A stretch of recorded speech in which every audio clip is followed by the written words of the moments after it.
Audio article by the Common Constitutionalist entitled, "The Robots Are Coming, and Sooner Than We Think." Remember the Fight for 15, the big progressive plan to raise the minimum wage to the arbitrarily chosen hourly base of $15? And recall that we free market conservatives have been arguing that a mandated wage hike will not end well. Already the hike has taken a toll on some cities. Local and state minimum wages are forcing restaurants and like service industry employers to raise their prices and or lay off staff. Other businesses are closing up and relocating outside of cities to avoid the mandated pay hike.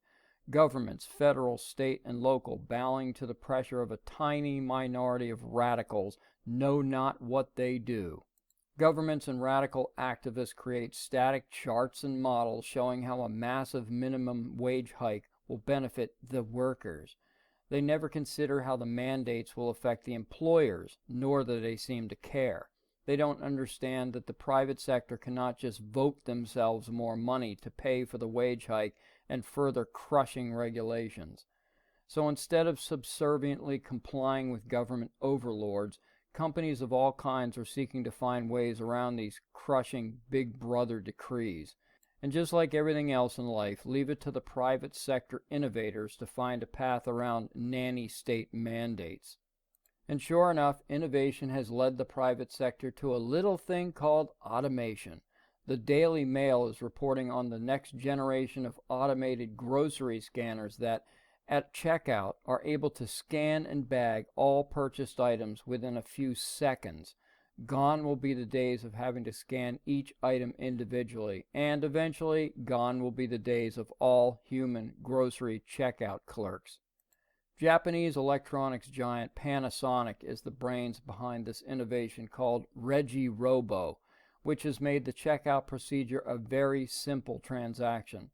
After choosing your items on the grocery store shelves, simply walk to the checkout and put the items in a specifically designed basket. The checkout scanner then receives data from each item via a radio ID tag fitted to the product. The scanner reads all items virtually simultaneously. When the scan is complete, the bottom of the basket drops away and the groceries fall into bags placed under the scanner.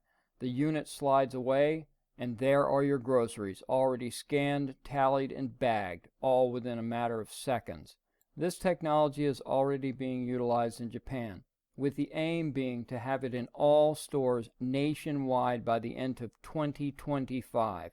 In 8 years, Japan expects to replace every human store clerk with a robot of sorts.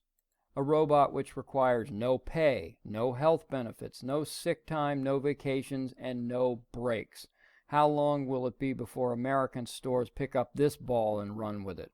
Given the current climate of radical government demands on business, I'd say not too long.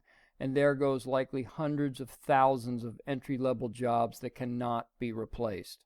And it gets worse, or better, depending on your side of the fence. Inverse.com reports that Tesla's Elon Musk is set to develop a line of autonomous trucks, both semis and pickups.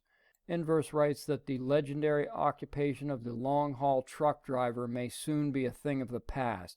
Instead, the future of overground shipping may be controlled by autonomous trucks guided to their destination by fleet managers in remote locations. Although Musk said the drivers won't be displaced anytime soon, Uber affiliate Otto has been testing self-driving semis for months, and on October 25, 2016, one of its vehicles made the first autonomous delivery.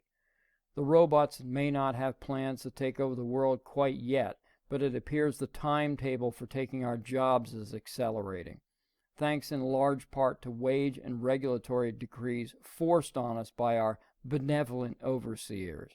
Thank you for listening.